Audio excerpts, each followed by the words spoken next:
ஆண்டவராகிய இயேசு கிறிஸ்துவின் நாமத்தில் வாழ்த்துக்கள். இந்த நாளிலும் பிலிப்பியர் 1வது அதிகாரம் 7ஆம் வசனத்திலிருந்து 11வது வசனம் வரையிலும் நாம் கற்றுக்கொள்ளலாம்.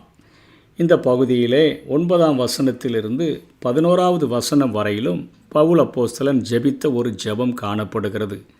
மற்றவர்களுக்காக நாம் எப்படி ஜெபிக்க வேண்டும் என்கிற ஜெபத்தை, அந்த ஜெப மாதிரியை பவுலுடைய ஜெப வாழ்விலிருந்து நாம் கற்றுக்கொள்ள முடியும். பவுல் எபேசியருக்காக ஜெபித்த ஜெபமானது, அந்த காரியம் எபேசியர் நிருபத்திலே காணப்படுகிறது. இந்த இடத்திலேயும் பவுல் அப்போஸ்தலன் பிலிப்பியருக்காக ஜெபித்த ஜெபம் காணப்படுகிறது. அடுத்த சாப்டரில் இருக்கக்கூடிய கொலோசியருக்காகவும் பவுல் ஜெபித்த ஜெபங்களானது காணப்படக்கூடியதாக இருக்கிறது. ஆனால் முதலிலே இவர் இங்கே சொல்லும் பொழுது தன்னுடைய கட்டுகளை குறித்து பேசுகிறார். இன்றைக்கு ஆண்டவரை நேசிக்கிற பிள்ளைகள், அதிகமாய் ஜெபிக்கிற பிள்ளைகள், ஆண்டவருக்கென்று பிரயாசப்படுகிற பிள்ளைகள் அநேக உபத்திரவங்களிலே, பாடுகளிலே மாட்டிக்கொள்ளும் பொழுது அவர்கள் தங்களை சேர்ந்தவர்களாலேயே அதிகமாய் விமர்சிக்கப்படக்கூடிய ஒரு சூழ்நிலை காணப்படக்கூடும். வீட்டிலேயே அநேகர், நீ இத்தனை ஜெபம் பண்ணுகிறாய், இத்தனை ஆண்டவருக்காக பிரயாசப்படுகிறாய், ஆனால் உன்னுடைய வாழ்க்கையில் இப்படிப்பட்ட காரியங்கள் காணப்படுகிறதே என்று சொல்லி அநேக வார்த்தைகளினாலே காயப்படுத்தக்கூடும். அந்த காரியத்தை தான் இங்கே பவுல் சொல்லுகிறார். என் கட்டுகளிலும் நான் சுவிசேஷத்திற்காக உத்தரவு சொல்லி அதை திடப்படுத்தி வருகிறதிலும் என்று சொல்லுகிறார். அதாவது சுவிசேஷத்தை நான் ஏற்றுக்கொண்டேன், சுவிசேஷத்தை மற்றவர்களுக்கு அறிவிக்கிறேன், இது நிமித்தமாகத்தான் எனக்கு கட்டுகள் உண்டாயிருக்கிறது. நான் ஏதாவது பெரிய பாவம் செய்து எனக்கு இப்படிப்பட்ட சிறை வரவில்லை என்று சொல்லி அந்த சுவிசேஷத்துக்கு விரோதமாக முறுமுறுப்புகள் வருகிற காரியங்கள், அதாவது நம்மை சோர்விளக்க வைக்கக்கூடிய காரியங்கள், நம்மை செயலிழக்க வைக்கக்கூடிய காரியங்கள், இவைகள் எல்லாவற்றிற்காகவும் பவுல் அப்போஸ்தலன் அந்த விளக்கத்தை அருமையாக சொல்லுகிறார். என்னுடைய கட்டுகள் இயேசு கிறிஸ்துவின் சுவிசேஷத்தினால் எனக்கு உண்டாயிருக்கிறது. ஆனால் நீங்கள் அனைவரும் எனக்கு அளிக்கப்பட்ட கிருபையில் பங்குள்ளவர்களானதினால், அதாவது என்னுடைய சத்தியத்தை நீங்கள் ஏற்றுக்கொண்டீர்கள், எனக்கு நீங்கள் பொருளுதவி செய்கிறீர்கள், உங்களுடைய அன்பை எனக்கு பரிமாறிக்கொள்ளுகிறீர்கள், இது நிமித்தமாக என்னோடு கூட நீங்கள் கிருபையில் பங்குள்ளவர்களாக மாற்றப்பட்டிருக்கிறீர்கள். நான் எப்படி கிருபையில் பங்குள்ளவனாக ஒரு சபையில் அங்கமாக இணைக்கப்பட்டிருக்கிறனோ, அதே போல் நீங்களும் ஒரு சபையில் அங்கமாக கிருபையினால் இணைக்கப்பட்டிருக்கிறபடியினால், நான் என்னோடு கூட ஒரே குடும்பத்தில், ஒரு கிறிஸ்துவினுடைய குடும்பத்தில் ஒரே குடும்பமாக நீங்கள் நிற்கிறபடினால என் இருதயத்தில் உங்களை நான் தரித்து கொண்டிருக்கிறேன் என்று சொல்லி தன்னுடைய உண்மையான ஊழியனுடைய இருதயத்தை அவர் வெளிப்படுத்துகிறதை பார்க்கிறோம். இயேசு கிறிஸ்துவின் உருக்கமான அன்பிலே உங்கள் எல்லார் மேலும் எவ்வளவோ வாஞ்சியாக இருக்கிறேன் என்பதற்கு தேவனே எனக்கு சாட்சி என்று சொல்லுகிறதை பார்க்கிறோம். இயேசு கிறிஸ்துவின் உருக்கமான அன்பு என்பது இயேசு கிறிஸ்துவை எனக்குள்ளாக நான் வைத்திருக்கிறேன், அந்த அன்பை நான் உணர்ந்திருக்கிறேன். பரிசுத்த ஆவினால் அந்த தேவ அன்பு என் உள்ளத்தை நிரப்பி இருக்கிறபடினால அதே அன்போடு கூட எவ்வளவோ உங்கள் மேலே நான் வாஞ்சியாக இருக்கிறேன். அதற்கு நான் சொல்லணும்னு இல்லை, தேவனே சாட்சி என்று சொல்லுகிறார்.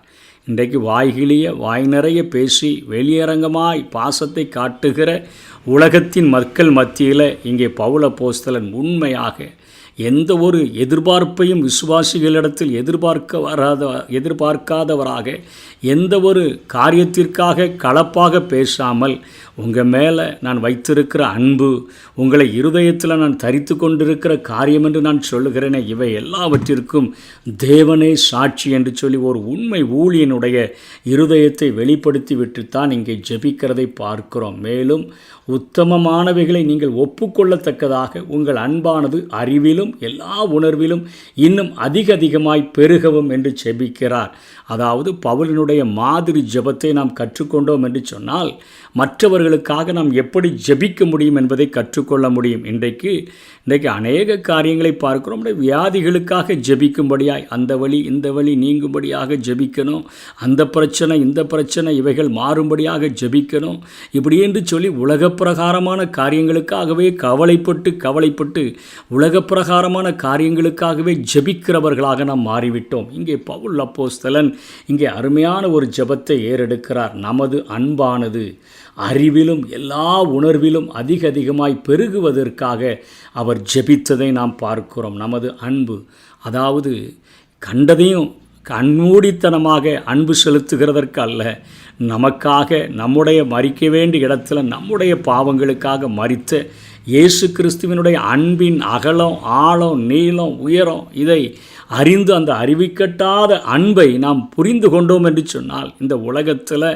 நாம் மாயையாய் தோன்றுகிற எந்த அன்பினாலும் நாம் மாட்டிக்கொள்ள மாட்டோம், நாம் வஞ்சிக்கப்பட மாட்டோம். ஆகவே நம்முடைய அன்பானது அறிவிலும் எல்லா உணர்விலும் அதிகமாக பெருகுவதற்காக இங்கே பவுல் அப்போஸ்தலன் ஜெபிக்கிறதை பார்க்கிறோம். எல்லா உணர்விலும், அதாவது சரியாக புரிந்து கொண்டு எப்படி நேசிக்க வேண்டும், எப்படி அன்பு செலுத்த வேண்டும், யாரை நேசிக்க வேண்டும், யாரிடத்தில் அன்பு செலுத்த வேண்டும் என்கிற காரியத்தில் அதிலே பெருகும்படியாக, அதாவது கிறிஸ்துவை நேசிக்கிறது போல சக விசுவாசிகளை நேசிக்கிறதுல நாம் அன்பு செலுத்துகிறதில் உண்மையாக இருக்க வேண்டும் என்பதற்காக இங்கே ஜெபிக்கிறதை பார்க்கிறோம். அப்பொழுது உத்தமமானவற்றை மாத்திரம் நாம் ஒப்புக்கொள்ளுவோம். அறிவு வந்துருச்சுன்னா, நம்முடைய எல்லா உணர்வும் சரியாயிடுச்சின்னு சொன்னால் உத்தமமானவைகள் எவைகள் என்பதை நாம் சரியாக ஒத்துக்கொள்ள முடியும் என்று ஜெபிக்கிறார்.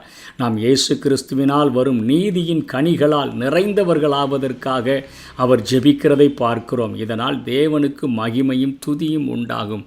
அநீதிக்கு எதிரான எல்லா காரியங்களும் நீதியின் கனிகளாக காணப்படுகின்றன.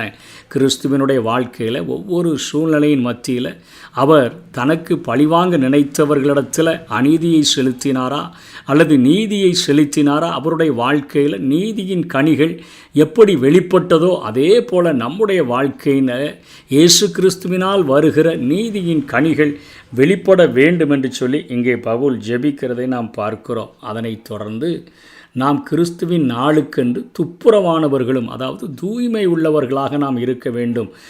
இடரலற்றவர்களாக, அதாவது மற்றவர்களை நாம் தவற செய்யக்கூடியவர்களாக நம்முடைய வாழ்க்கையை பார்த்து மற்றவர்கள் இடறி போகிற அளவிற்கு நம்முடைய வாழ்க்கை, நம்முடைய நடக்கை இருக்கக்கூடாது என்பதற்காக அவர் ஜெபித்ததை பார்க்கிறோம். நாம் வசிக்கிற வீட்டிலேயே ஒரு இடத்துல மிகவும் அதிகமான அழுக்கு இருந்ததுன்னு சொன்னால் எப்படியாயிலும் அதை நீக்க முயற்சிக்கிறது போல இந்த ஆவிக்குரிய ஆலயமான நம்முடைய சரீரத்தில் திருத்துவமே வாசம் பண்ணுகிறதே. ஆகவே அந்த கிறிஸ்து மத்திய ஆகாயத்தில் வெளிப்படுகிற அந்த காலத்திற்கு முன்பாக நாம் துப்புரவானவர்களாக, ஒரு அழுக்கும் கூட இல்லாத தூய்மை உள்ளவர்களாக, என் வாழ்க்கையினால் இத்தனை பேர் இடறி போனாங்க நீ ஒருத்தர் கூட கை நீட்டி சொல்லாதபடி இடரலற்ற ஒரு வாழ்க்கை வாழ்கிறவர்களாக நம்ம இந்த உலகத்தில் வாழ வேண்டும் என்று சொல்லி இங்கே பவுல் ஜெபிக்கிறதை பார்க்கிறோம். நம்முடைய ஜெபங்கள் இத்தனை ஒரு மதிப்புள்ளதாக, இத்தனை ஒரு ஸ்டாண்டர்ட் உள்ளதாக மாற வேண்டும் என்று பவுல் இங்கே ஜெபிக்கிறதை பார்க்கிறோம். எபேசியருக்கு அவர் ஜெபித்த பொழுது எபேசியர் நிருபத்தில் 2 ஜெபங்கள் காணப்படுகின்றன.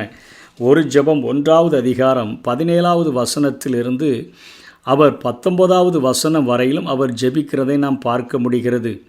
எதற்காக ஜெபித்தார்? நம்முடைய கர்த்தராகிய இயேசு கிறிஸ்துவின் தேவனும் மகிமையும் பிதாவுமானவர் தம்மை நீங்கள் அறிந்து கொள்வதற்காக ஞானத்தையும் தெளிவையும் அளிக்கிற ஆவியை உங்களுக்கு தந்தரல வேண்டுமென்றும், தாம் நம்மை அழைத்ததினாலே நமக்கு உண்டாயிருக்கிற நம்பிக்கை என்னதென்றும், பரிசுத்தவான்களிடத்தில் தமக்கு உண்டாயிருக்கிற சுதந்திரத்தினுடைய மகிமையின் ஐஸ்வர்யம் என்னதென்றும். நம்மை அழைச்சார, எதற்காக அழைச்சாரு, எப்படிப்பட்ட சுதந்திரத்தை தரப்போகிறார்கள் என்கிற காரியத்தை நாம் அறிந்து கொள்ளுகிறதற்கும், ஒரு ஞானத்தையும் தெளிவையும் அளிக்கிற ஆவியை பெற்றுக்கொள்ளுகிறதற்கும், கிறிஸ்துவை மரித்தோரிலிருந்து எழுப்பி அவரிடத்தில் நடப்பித்த தமது பலத்த சத்துவத்தின் வல்லமையின்படியே விசுவாசிக்கிறவர்களாகி நம்மிடத்தில் காண்பிக்கும் தம்முடைய வல்லமையின் மகா மேன்மையான மகத்துவம் என்ன?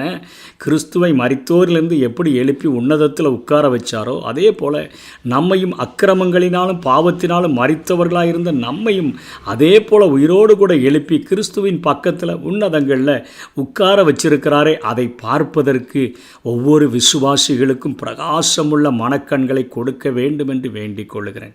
ஒரு ஆவிக்குரிய பரிசுத்த வாழ்க்கைக்காக, ஒரு ஆவிக்குரிய பிரகாசமுள்ள மனக்கண்களை பெற்றுக்கொள்கிறதற்காக தேவன் நம்முடைய வாழ்க்கையில் எத்தனை மகத்தான காரியங்களை செய்ய விரும்புகிறார் என்பதை ஒவ்வொரு விசுவாசியும் கண்டுகொண்டு அந்த அன்பிலே வேரூன்றி நிலை பெற்று வாழ வேண்டும் என்பதற்காக இங்கே ஜெபித்த ஜெபங்களை ஜெபத்தைத்தான் மற்றவர்களுக்காக பவுல் ஏறெடுத்ததை பார்க்கிறோம். இது நம்முடைய மாதிரி ஜெபமாக நிச்சயமாக மாற வேண்டும். இதே எபேசியரில் 3வது அதிகாரத்தில் 16வது வசனத்திலிருந்து 19வது வசனம் வரையிலும் இன்னொரு ஜெபத்தை செய்கிறார். நீங்கள் அவருடைய ஆவியினாலே உள்ளான மனுஷனில் வல்லமையாய் பலப்படவும் விசுவாசத்தினாலே கிறிஸ்து உங்கள் இருதயங்களில் வாசமாய் இருக்கவும் நீங்கள் அன்பிலே வேரூன்றி நிலை பெற்றவர்களாகி சகல பரிசுத்தவான்களோடு கூட கிறிஸ்துவினுடைய அன்பின் அகலமும் நீளமும் ஆழமும் உயரமும் இன்னதென்று உணர்ந்து அறிவுக்கட்டாத அந்த அன்பை அறிந்து கொள்ள வல்லவர்களாகவும் தேவனுடைய சகல பரிபூரணத்தாலும் நிறையப்படவும் அவர் தமது மகிமையுள்ள ஐஸ்வர்யத்தின்படியே உங்களுக்கு அனுக்கிரகம் பண்ண வேண்டும் என்று வேண்டிக் கொள்கிறோம். உள்ளான மனுஷன் வல்லமையாய் பலப்படணும். விசுவாசத்தில் கிறிஸ்து என் இருதயத்தில் வாசம் பண்ணுகிறார். என் இருதயத்தில் கிறிஸ்து இருப்பதே அந்த நம்பிக்கை என்கிற ஒரு நம்பிக்கையோடு கூட அன்பில் வேரூன்றணும், நிலை பெற வேண்டும். சகல பரிசுத்தவான்களோடு கூட கிறிஸ்துவனுடைய அன்பை பேசணும். அவருடைய அன்பின் அகலத்தை எத்தனையாய் அவருடைய அன்பு பெரியது, இவ்வளோ பெரிதான ரட்சிப்பை காண்பித்தாரே. அவருடைய அன்பின் அகலம், அவருடைய நீளம், எவ்வளவு தூரமாக போனாலும் என்னை தன்பக்கம் இழுத்து கொண்டாரே. எவ்வளவு படுகொலியில் விழுந்து கிடந்தாலும் அங்கேயும் வந்து என்னை தூக்கி உன்னதங்களில் உயரத்தில் கொண்டு போய் உட்கார வைத்தாரே. அந்த அன்பை, அந்த அறிவுக்கட்டாத அன்பை அறிந்து கொண்டு அதை மற்றவர்களோடு கூட பகிர்ந்து கொள்கிறவர்களாக நாம் காணப்பட வேண்டும். அதற்கு உங்களுக்கு அனுக்கிரகம் பண்ண வேண்டும் என்று வேண்டிக் கொள்ளுகிறேன் என்று செபிக்கிறதை பார்க்கிறோம். இதே போல கொலைசியருக்கும் ஒரு ஜெபத்தை அவர் செய்திருக்கிறார். 1வது அதிகாரம் 9ஆம் வசனத்திலிருந்து 12ஆம் வசனம் வரையிலும் இது நிமித்தம் நாங்கள் அதை கேட்ட நாள் முதல் உங்களுக்காக இடைவிடாமல் ஜெபம் பண்ணுகிறோம். நீங்கள் எல்லா ஞானத்தோடும் ஆவிக்குரிய விவேகத்தோடும் அவருடைய சித்தத்தை அறிகிற அறிவினாலே நிரப்பப்படவும் சகலவித நற்கிரியைகளுமாகிய கனிகளை தந்து தேவனை அறிகிற அறிவில் விருத்தி அடைந்து கர்த்தருக்கு பிரியமுண்டாக அவருக்கு பாத்திரராய் நடந்து கொள்ளவும் சந்தோஷத்தோடே கூடிய எல்லா பொறுமையும் நீடிய சாந்தமும் உண்டாவதற்கு மகிமையான அவருடைய வல்லமையின்படி எல்லா வல்லமையாலும் பலப்படுத்தப்படவும் உங்களுக்காக வேண்டுதல் செய்கிறோம். பவுலப்போஸ்தலனுடைய ஜெபம் நம்முடைய மாதிரி ஜெபமாக மாறட்டும்.